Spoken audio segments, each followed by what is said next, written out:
let's see, Friday morning, we received, all of the churches in our North Texas Conference received an email from Bishop Mike McKee asking churches in certain areas to not have worship this morning, and churches in other less densely populated areas to take extra precautions when worshiping. So just going to go over some of those extra. Clearly, we didn't cancel, otherwise, you wouldn't be here today, right?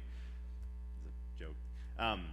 Anyways, so here are some of the extra precautions we're taking. First of all, there is hand sanitizer at the out in the narthex at the table with the bulletins. If you are feeling the need for some extra hand sanitation in your life, it's out there. We have we're not going to be passing the offering plates later in the service. Instead, we have set the plates out on those little tables where Billy is standing on that side, and then Deborah Clark is standing on that side. She's got a purse. Anyone missing a purse? Anyone? You can put it in the offering plate, right? Like, kidding. I'm kidding, everybody. Yeah.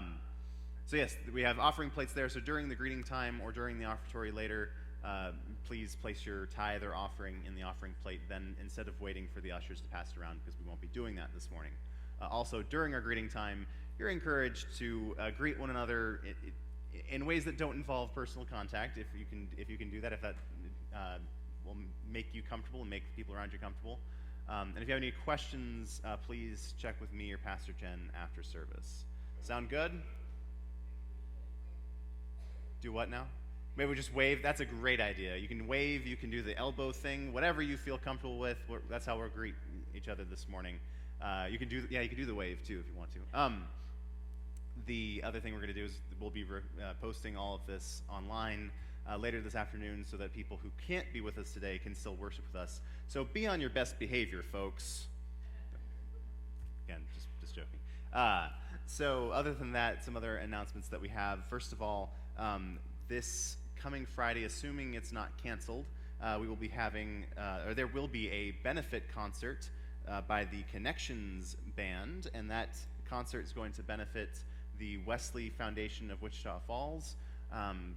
We're big supporters of the Wesley Foundation here at First United Methodist Church Henrietta, so if you're looking for something to do and it's not canceled, on March 27th from 6 to 8 p.m. there's going to be a concert at the Pretty Pavilion at the Museum and Arts Center at MSU.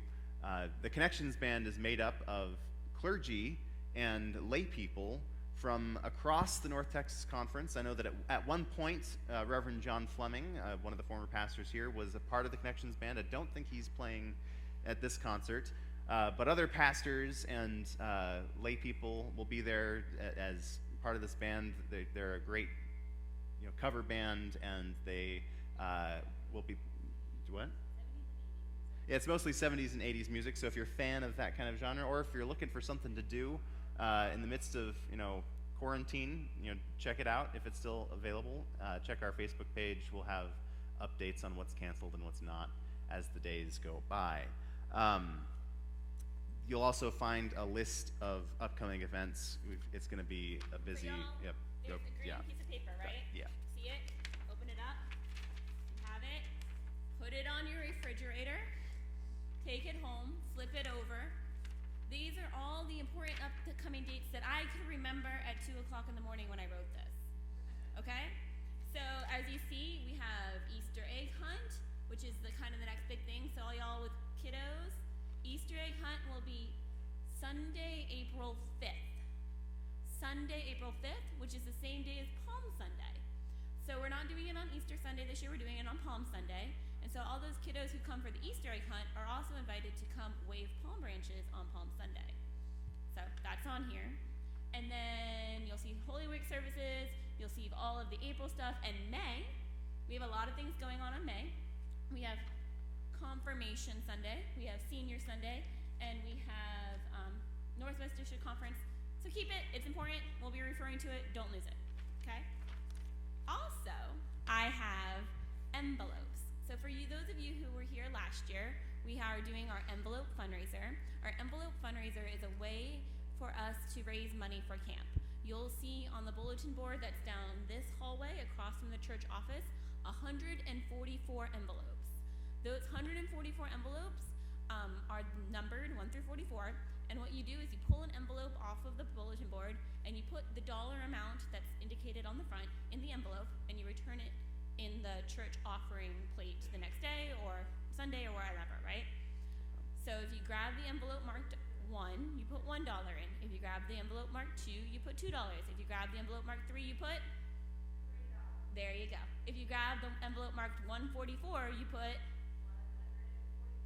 $144 in it. And so this fundraiser is to help us send children to camp. Currently we have 12 campers on our camping register. We have some on our wait list because the camp's filled up fast, and we have some that are still being encouraged to sign up. But camp is $425, so we're hoping per kid. So we're hoping to get that money raised to help send our kids to camp. You will see our handy dandy thermometer shows us how much we have already raised and how much we still need to go for camp. So help us reach our goal to send our children of Henrietta to camp this summer. Thank you. I think that's it, right? Mm-hmm. Okay. As you are able, please rise and greet each other in whatever way you feel most sanitary.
As you make your way back to your pews, I invite you to stand in body or in spirit and join with me in a spirit of prayer.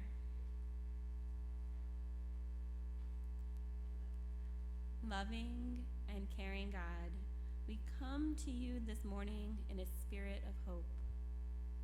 Hope that this will sustain our trying hearts in this trying time, our lonely hearts in this lonely time, and our doubting hearts in their time of doubt. Refresh us this morning with the living water of your presence and your love. Open us up to the possibilities of friendship, the possibility of encountering you in worship today and in all the unexpected ways, and the possibility of seeing your miracles in our everyday life. In your name we pray. Amen. And please remain standing and join in our choral call to worship. Lord, listen to your children praying.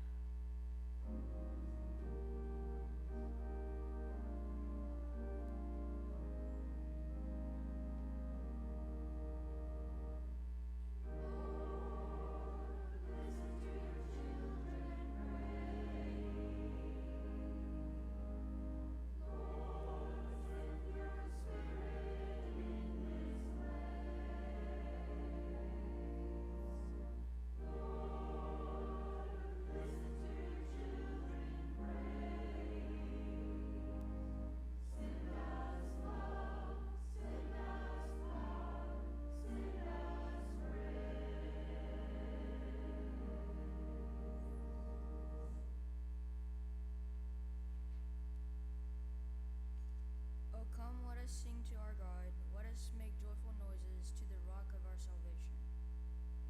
We lift our hearts and voices to joy and thanksgiving.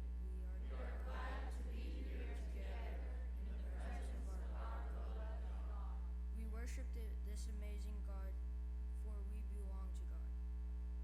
We will listen for God's word and live in His hope to inspire us.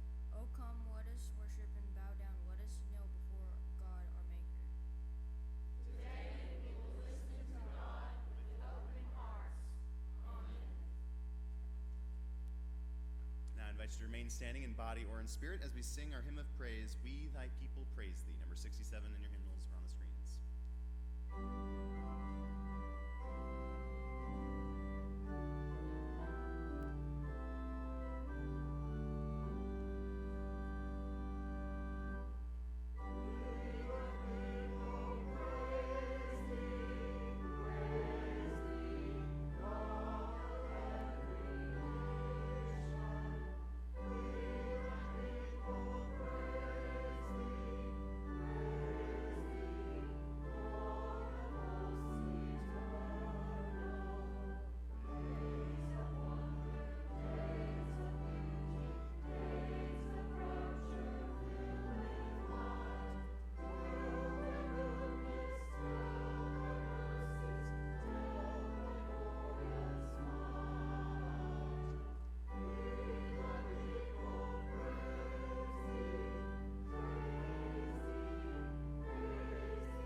Seated.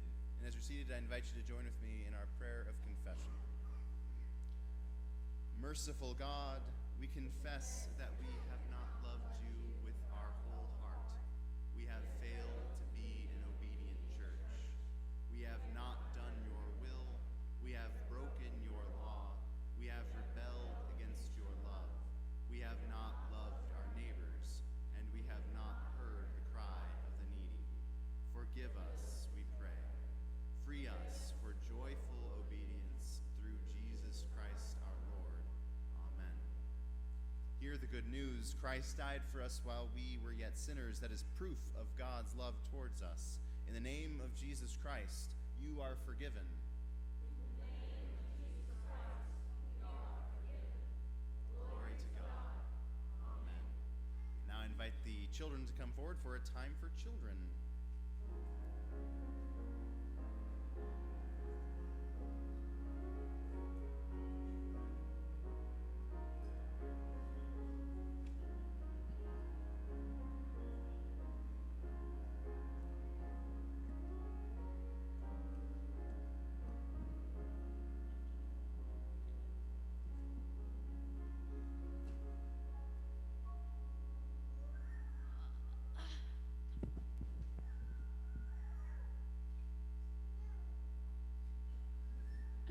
Good morning.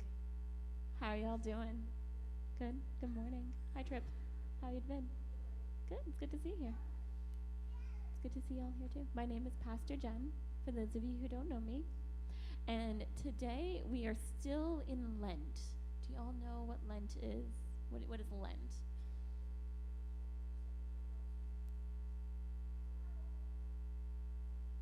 So it's when you give up something for 40 days. What else do we do during Lent? Do y'all know? You can also add something, right? So Lent is a time where we prepare our hearts for Jesus. And we kind of take some time to press pause. Y'all know what it means to press pause, right? To take a time out to press pause and to think about God. So in children's time, a time for children, we've been lighting candles. And we've been lighting, what color is this? Purple, yeah. We have a purple candle, and the purple candle matches all the purple in our church and Patrick's purple stole, because the season and the color of Lent is purple. So thank you, Sophia. I appreciate that. Yeah, you can say purple.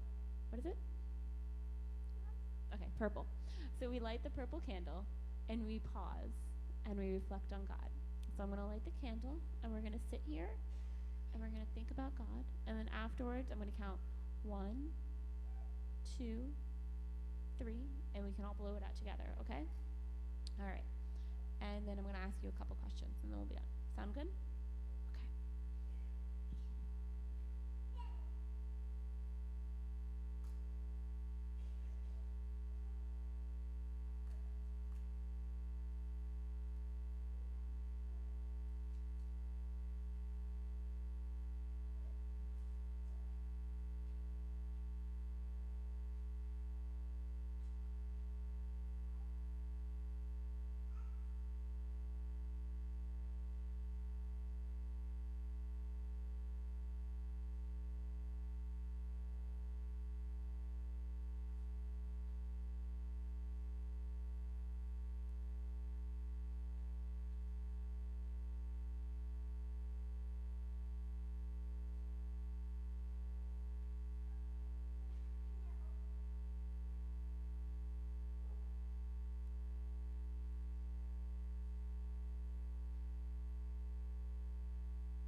So I wonder, did any of you feel God today? Yeah? Does anybody want to share how they felt God? If they felt God? No? Did you feel God? Where did you feel God today?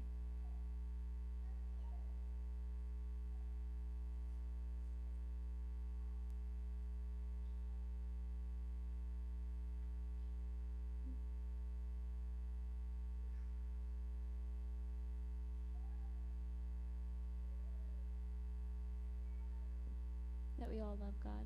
Yeah, that's a good thing to feel.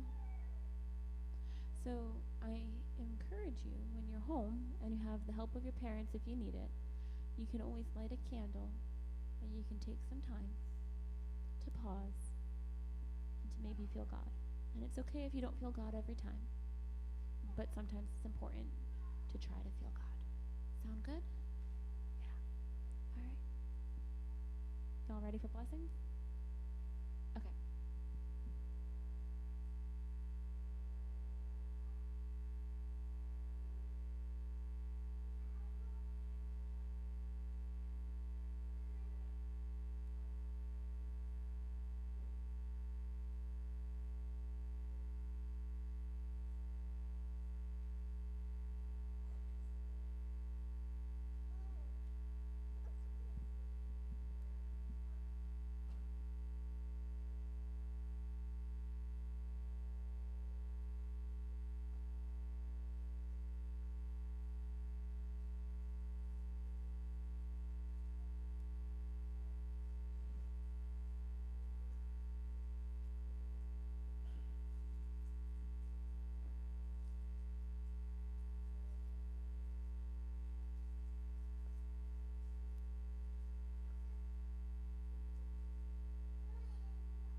Scripture lesson this morning comes from Psalm 95. Listen now for the word of God as it is proclaimed by God's servant, the author of Psalm 95. O come, let us sing to the Lord. Let us make a joyful noise to the rock of our salvation. Let us come into his presence with thanksgiving. let us make a joyful noise to him with songs of praise. For the Lord is a great God, and a great King above all gods. In his hand are the depths of the earth. The heights of the mountains are his also. The sea is his, for he made it, and the dry land which his hands have formed. O come, let us worship and bow down. Let us kneel before the Lord our Maker, for he is our God, and we are the people of his pasture and the sheep of his hand. Oh, that today you would listen to his voice. Do not harden your hearts as at Meribah, as on the day at Massa in the wilderness, when your ancestors tested me and put me to the proof, though they had seen my work. For 40 years I loathed that generation and said, they are a people whose hearts go astray, and they do not regard my ways. Therefore in my anger I swore, they shall not enter my rest. The word of God for the people of God. Thanks be to God. As we worship together today, we are halfway through the season of Lent, or we still have half of Lent to go, depending on whether you're an optimist or a pessimist, right? Either the Lent's half full or it's half empty. And at this halfway mark, during this particular and peculiar Lent, we take a moment to pause, as Jen was telling the kids. We take a moment to take a deep breath, and we hear the words of Psalm 95. Oh, come, let us sing to the Lord. Let us make a joyful noise to the rock of our salvation. Let us come into his presence with thanksgiving. Let us make a joyful noise to him with songs of praise. Huh? Today? Psalm 95 begins in exuberance. We're called to sing, and for those non-singers out there, I know who you are. I watch you every Sunday. For all of us, we're called to make a joyful noise. All are called to come into God's presence with joy. For what? Lent is a season of spiritual scrutiny. It's a time of being honest with ourselves and with God and making confession. It's a time of awareness, and awareness of all those times when we have fallen short of the glory God calls us to. It's a season when we practice spiritual disciplines like fasting or taking on extra prayer. When I think of Lent, joy is not exactly the first emotion that comes to mind, I'll be honest. And then, I think it's especially hard to be joyful in the season of Lent when we consider all of the current events going on around us.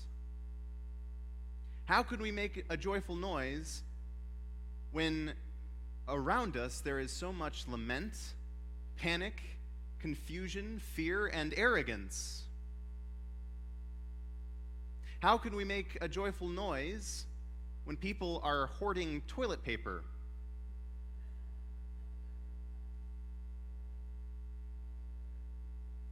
How can we make a joyful noise when people are looking out only for number one? How can we make a joyful noise when we're faced with quarantines and crisis and social isolation? As I listen to the words of this psalm, I wonder, how can I make a joyful noise today?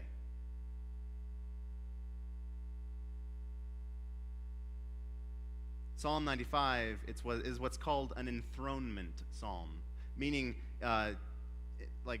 enthronement psalms were meant to celebrate God's rule and God's kingdom. They were sung during festivals to help invite the people into a time of worship. and remind them of who God is. God is the one who sits on the throne, right? Enthronement psalms. This psalm, as we said earlier, begins with a joyful noise, a shout of praise. God is the one who creates all things and is the source of every good gift. God is the one who makes covenant with people and forms them into a community of faith. God is above everything else, greater than anything else we could put our trust in or claim allegiance to.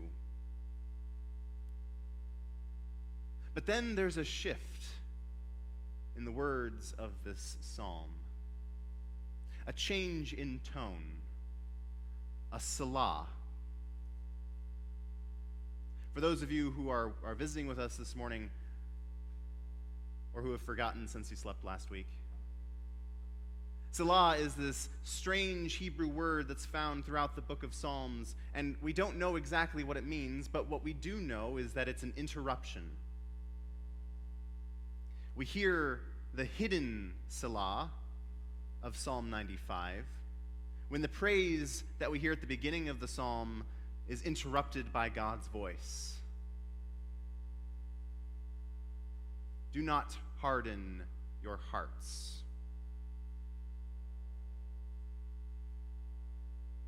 Do not harden your hearts. Selah.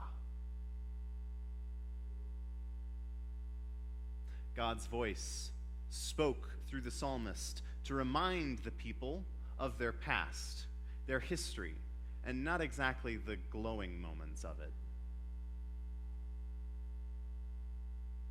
The psalmist reminded them of the story of Exodus. In that story, God, the ruler of creation, the maker of covenants, won out over a Pharaoh with a hardened heart. God led the Hebrew slaves out of Egypt and into the freedom of the wilderness. But once out in the wilderness, the people struggled. It was difficult. They faced uncertainty. And in the uncomfortable realities of their freedom, they complained. They groaned out to God. They couldn't see the hope on the other side of their current crisis. They wanted to give up and turn back. They only cared about themselves. Their hearts were hardened, just like Pharaoh's. Do not harden your hearts, God says through the psalmist. Listen.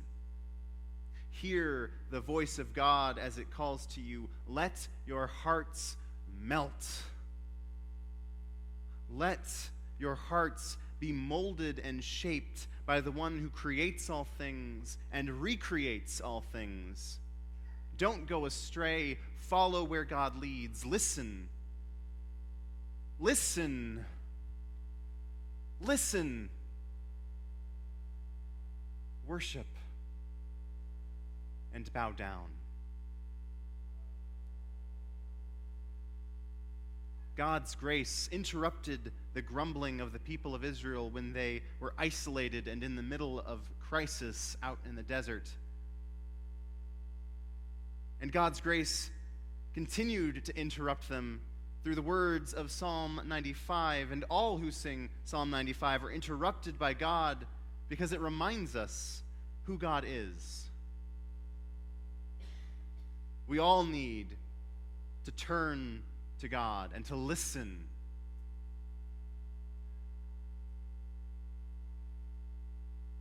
We all need to experience God's grace. It's never a one and done kind of a thing. It's an ongoing journey. There's always a need for us to listen.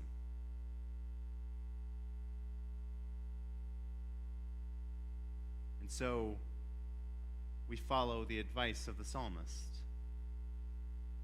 We bow towards the grace of God, the grace that creates, redeems, and sustains us. And on the other side of that grace, we find freedom. Psalm 95 reminds us that when we worship and bow down, we too will find rest. Because the challenges we face are part of the Lenten experience and necessary for our soul's growth. Therefore, we give thanks for God's grace at work in our lives. And we give thanks for the community of faith that surrounds us as we do that important work. We too can find freedom from whatever binds us. Worship is meant to be a Selah. It's meant to be an interruption from the business as usual of our day in, day out lives. Even in Lent, every Sunday is supposed to be a mini Easter. The season of Lent is 40 days before Easter, excluding Sundays. Because Sundays are supposed to be a mini Easter. It's when we remember the good news of God's grace. Worship is an interruption from our lamenting and confession and distractions and worries to celebrate with joy the grace of God. It's an interruption from going our own way and instead turning to praise. During worship, we bow down and praise God in an act of humility. And in this posture of humble worship, we let God's grace melt our hardened hearts. As our hardened hearts melt, we find rest in the freedom God gives us. Throughout this season of Lent, we've been reflecting on the Psalms and how these poems and prayers help us to worship. We celebrate Lent intentionally by letting it renew our spirits and helping us grow in our trust of God. See, the Psalms remind us that faith is never just about what we think. Worship isn't about coming and hearing a lecture and a TED Talk and, oh, that's a good point. I hadn't thought of it that way. No, worship is a whole body thing. It's a whole heart thing. It's a whole life thing. Worship is about what we do with our whole lives, because our whole lives are meant to be an act of worship. Psalm 95 reminds us that even in the middle of a pandemic, God's grace interrupts the fear and arrogance and selfishness that threatens to bind us. In that Selah moment, we're invited to worship and bow down. On the other side of that Selah, we find freedom. We find rest.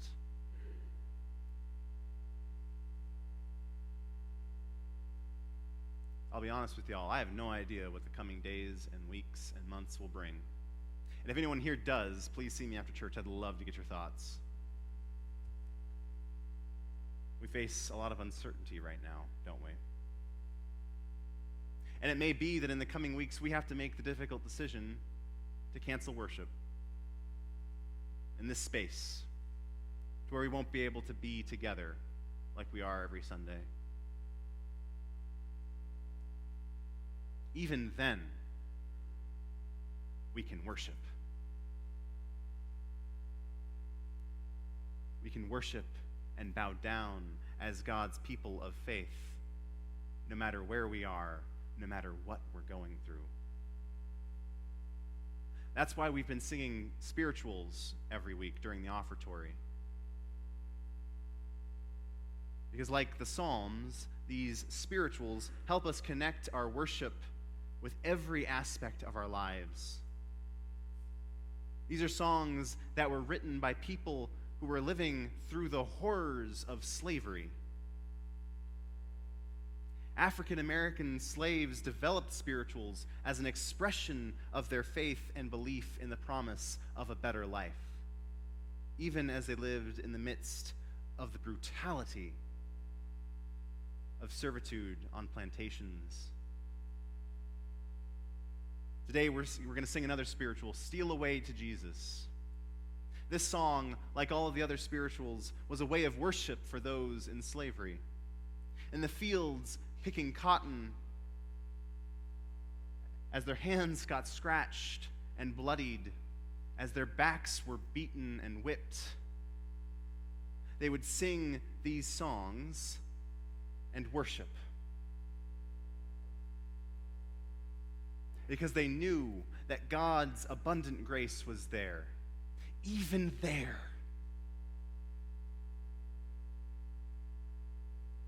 They didn't have to wait to gather for church, if they were even allowed to gather for church. They could worship. And they could rest in the grace they knew deeper than their scars.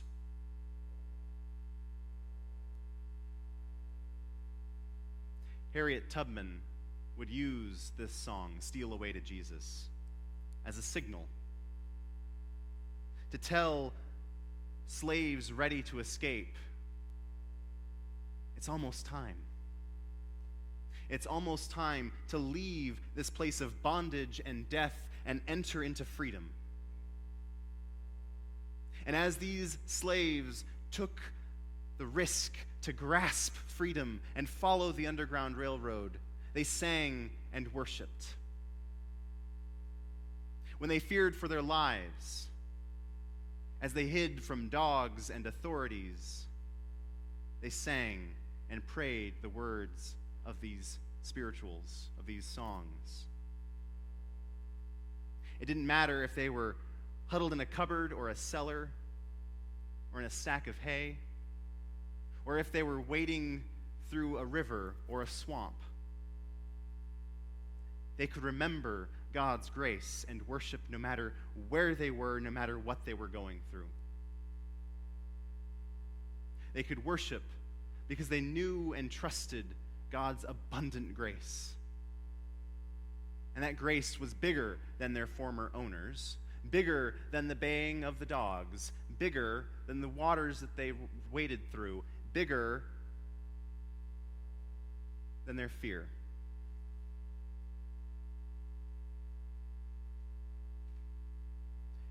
No matter what we're going through, no matter what we face, God's abundant grace is bigger. We can always worship and bow down. We can find rest from the dreariness of Lent.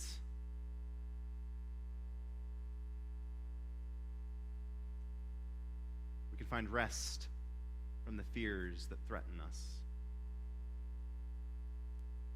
Whether we're in church or under quarantine or out in the world, we can turn toward God's grace. Today, we face a different kind of fear. We face the fears of scarcity and loss. As I mentioned before, people are really afraid of not having enough toilet paper.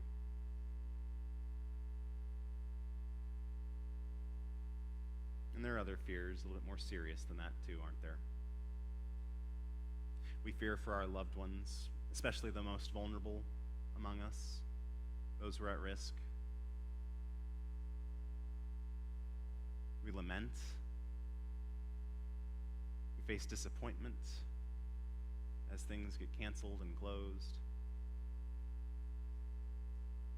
And we wonder, what's going to happen next?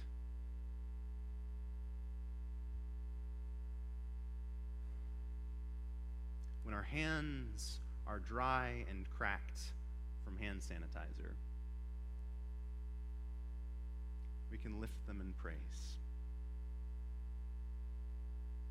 We can turn to God's abundant grace. When we are stir crazy from social distancing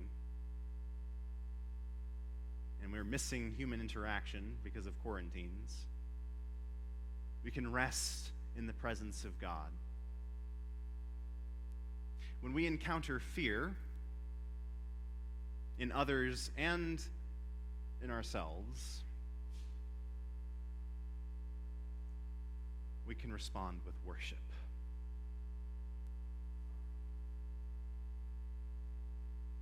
We worship in person or online, for those of you listening right now. We worship as we take precautions to ensure the safety of others. We worship as we wash our hands.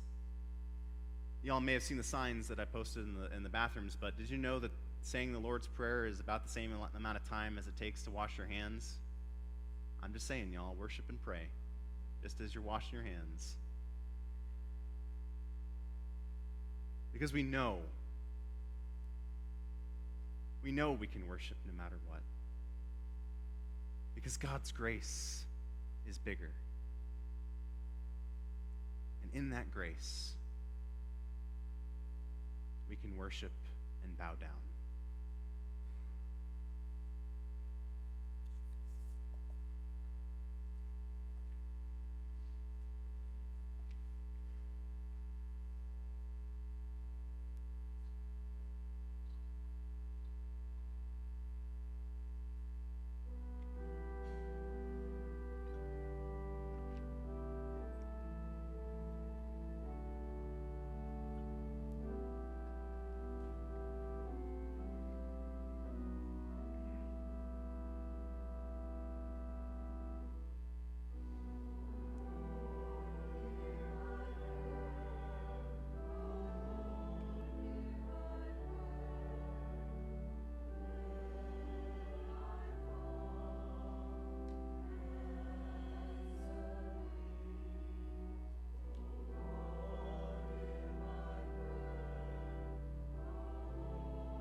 Please join with me once more in a spirit of prayer.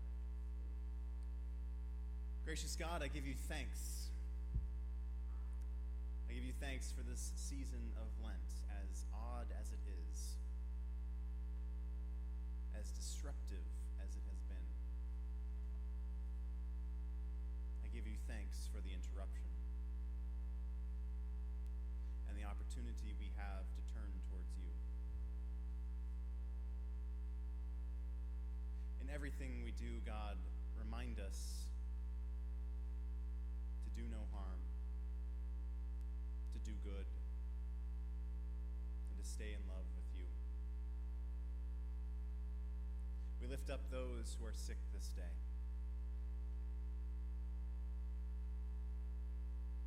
And those who will get sick. We lift up those who are afraid, including our own hearts, O God.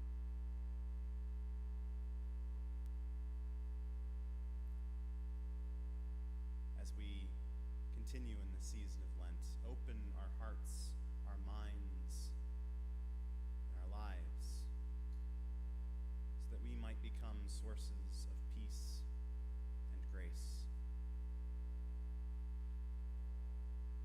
no matter what. Thank you, God, for this moment, this opportunity we have to bow down and worship you. All this we pray in the name of the one who taught us to pray, saying, Our Father, who art in heaven,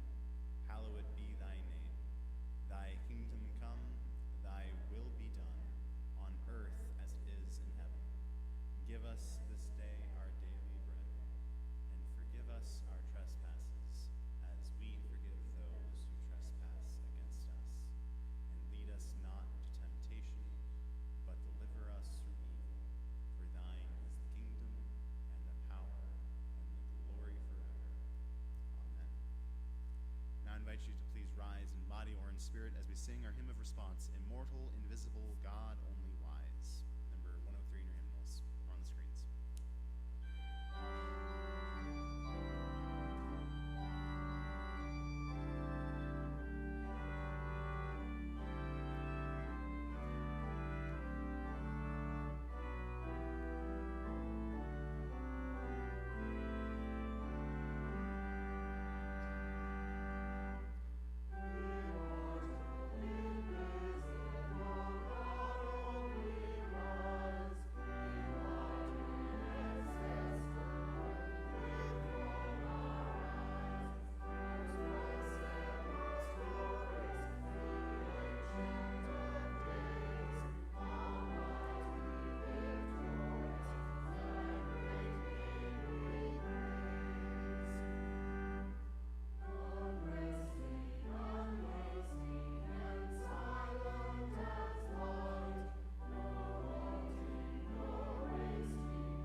Will you please join with me in our affirmation of faith, the Apostles' Creed? I believe in God the Father Almighty, maker of heaven and earth, and in Jesus Christ, his only Son, our Lord, who was conceived by the Holy Spirit, born of the Virgin Mary, suffered under Pontius Pilate, was crucified, dead, and buried. The third day he rose from the dead. He ascended into heaven and sitteth at the right hand of God the Father Almighty. From thence he shall come to judge the quick and the dead.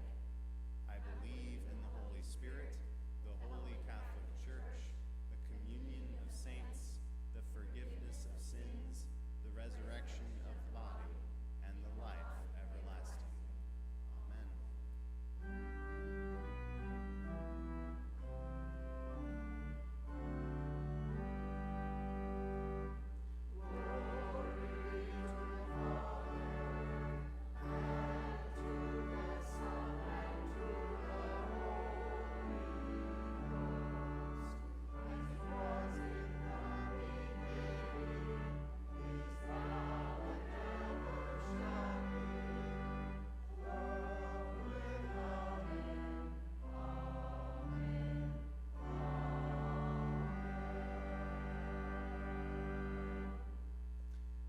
Seated.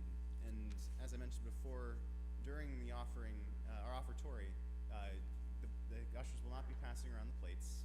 And so if you brought an offering this morning or a tithe, please place them in one of the plates, either on the right-hand side of the sanctuary or the left-hand side of the sanctuary.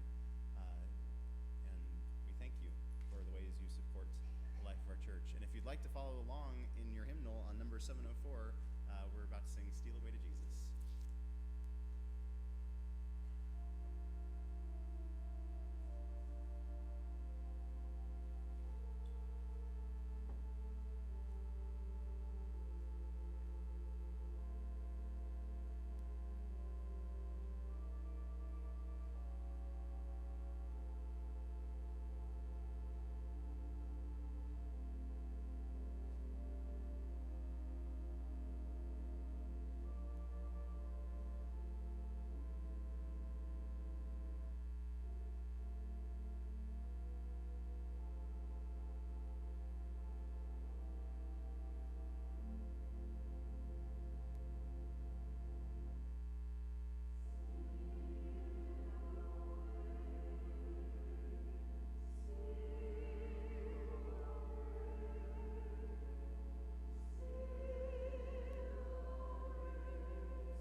boundless goodness. We have come to this place this day to worship you with our songs, prayers, and our whole lives. Use these gifts as part of our grateful praise. Use them in mission in this world, so that even those who feel lost and unloved will know they have a God who loves them dearly. With praise and thanksgiving, we lift our hearts. Amen. And now I invite you to remain standing in body or in spirit as we sing our hymn of action, O God Beyond All Praising, number 2009 in the faith we sing.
My sisters and my brothers in Christ, as I mentioned earlier, I don't know what the coming days will bring. And it might be that we don't meet here next week. If that's the case, we'll let everyone know as best we can, through email, through Facebook, through phone calls. But either way, I look forward to being in worship with you.